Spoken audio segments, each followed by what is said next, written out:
Wala nang intro. For today's video, magluluto tayo ng calamares. Ayan. Una po, ating mga ingredients ay ang harina, all-purpose flour. Tapos ay ang cornstarch, itlog, asin, at paminta, durog na paminta. Okay, ang una pong gagawin ay tinitigan ko, hinawakan ko, at ginayat ko sa tamang laki. Ayan, alright. Bilisan na po natin sa part niyan. Para mabilis na po, para hindi kayo mainip sa video natin. Ayan, thank you po sa mga to. Okay, bigla pong natapos na agad natin ang ating mga ginayat. Ayan, ngayon na po gagawin natin ay ang mga ingredients naman na ating pagkasama-samahin. Kumuha lang po tayo ng kalahati ng ating ginayat. At yan na po. Lagyan po natin ang asin. Yan, asin po. Next po ay paminta. Yan, durog na paminta. Okay. Tapos itlog. Yan. Haluin po natin ng bahagya. Yan. Pag nahalo na natin ng bahagya, lagyan na natin ang all-purpose flour. Yan. At saka kaunting cornstarch. Kaunti lang po ang ating ilalagay. Kailangan po natin ma-mix na ayos ang ating mga ingredients para maging pantay ang kanyang lasa. Ito nga pala kung ating ginagawang ito ay paborito ng ating mga chikiting.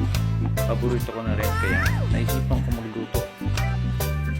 Ulamin namin ito siguro mga dalawang ulam namin, tanghali at gabihan, panghapunan. Ayun, alright. Set aside muna natin ang ating minutes. Magagawa ulit tayo ng bagong mix ng harina, cornstarch,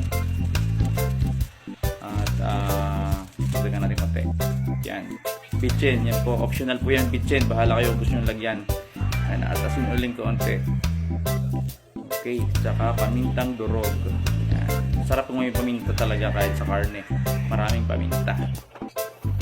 Okay, alog-alogin natin para mag-mix. Tapos, katapos na ma-mix na, lagyan na natin ang ating calamares. Yan, para madagdagan yung kanyang coat. Para kumapal-kapal, madagdagan ng tingnan. At maging crispy. Yan, okay, alright. Ganyan lang po yung pag-discarte ko ng paggawa. Hindi ko alam sa iba. Painit na po tayo ng mantika. Yan, pag mainit na po ang ating mantika, lagay na natin ang ating calamares. Yan po. Nga pala po, madali lang po maluto ang calamares. Wala pa yatang 5 minutes or ewan ko, basta bahala kayo kung nakita nyo na luto. Huwag nyo po sobrahan kasi titigas o kaya mawawalan yung lasa.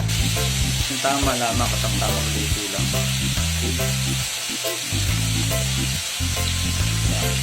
Kung ginawa kong video nito, hindi ko po alam kung sure ako sa ginawa kong mga timpla, pero kung meron po akong kulang o mali akong ginawa, pakicomment na lang po sa baba. At ako naman po hindi naman po ako professional chef o ngayon lang ako nagluluto.